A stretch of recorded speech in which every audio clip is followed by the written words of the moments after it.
ಮಣ್ಣಲ್ಲದೆ ಮಡಿಕೆಯಾಗಲಾರದು, ವ್ರತಹೀನನ ಬೆರೆಯಲಾಗದು, ಬೆರೆದಡೆ ನರಕ ತಪ್ಪದು, ನಾನಲ್ಲೇ ಬಲ್ಲನಾಗಿ ಕುಂಬೇಶ್ವರ. ಇದು ಹೇಳಿರುವುದು ಪುಣ್ಯಶ್ರೀ ಕೇತಲಾದೇವಿಯವರ ವಚನ. ಇವತ್ತು ನಮಗೆ ಕೊಟ್ಟಿರ್ತಕ್ಕಂಥ ವಿಷಯ 800 ವರ್ಷಗಳ ಹಿಂದೆ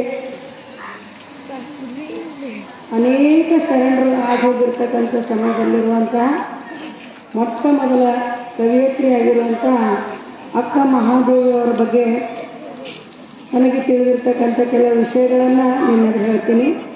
ಮಕ್ಕಳು ಶಾಂತ ರೀತಿಯಿಂದ ಕೇಳಿದ್ರೆ ಎಷ್ಟೋ ವಿಷಯಗಳು ನಿಮಗೆ ಗೊತ್ತಾಗುತ್ತೆ. ಇಲ್ಲಿ ಅನೇಕ ಯುಗಗಳಲ್ಲಿ ಒಮ್ಮೆ ಸಿಡಿಯುವಂತಹ ಚೇತನದಂತೆ ಅಕ್ಕ ಮಹಾದೇವಿಯವರಂಥ ಜೀವನ ಮಿಂಚಿನಂತೆ ಮೂಡಿ ಬಂದಿರತಕ್ಕಂಥದ್ದು. ಯಾಕಂದರೆ ಅವರು ಆಧ್ಯಾತ್ಮಿಕ ಪ್ರಭೆ ಶರಣ ಸಂಸ್ಕೃತಿಯಲ್ಲಿ ಕನ್ನಡಿಗರ ಮನಸ್ಸಿನಲ್ಲಷ್ಟೇ ಅಲ್ಲದೇ ಬೇರೆ ದೇಶಗಳಲ್ಲಿಯೂ ಕೂಡ ಅವರ ವಿಷಯಗಳ ಬಗ್ಗೆ ಅನೇಕ ಚರ್ಚೆಗಳು ಆಗಿರ್ತಕ್ಕಂಥದ್ದನ್ನು ನಾವು ಕೇಳಿದ್ವಿ. ಅದರಲ್ಲಿ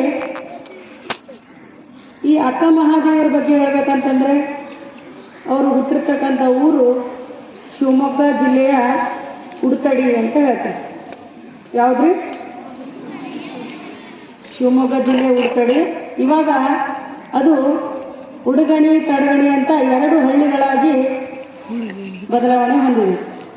ಯಾವುದು? ಉಡುಗಣಿ ಮತ್ತು ತಡಗಣಿ.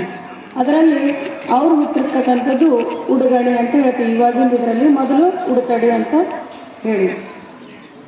ಈ ಅಕ್ಕ ಮಹಾದೇವರ ಚೈತ್ರ ಶುದ್ಧ ಹುಣ್ಣಿಮೆ ಎಂದು ಶಿವಮೊಗ್ಗ ಜಿಲ್ಲೆ ಶಿಕಾರಿಪುರ ತಾಲೂಕಿನ ಉಡುತಡಿ ಗ್ರಾಮದಲ್ಲಿ ಜನಿಸಿದರು.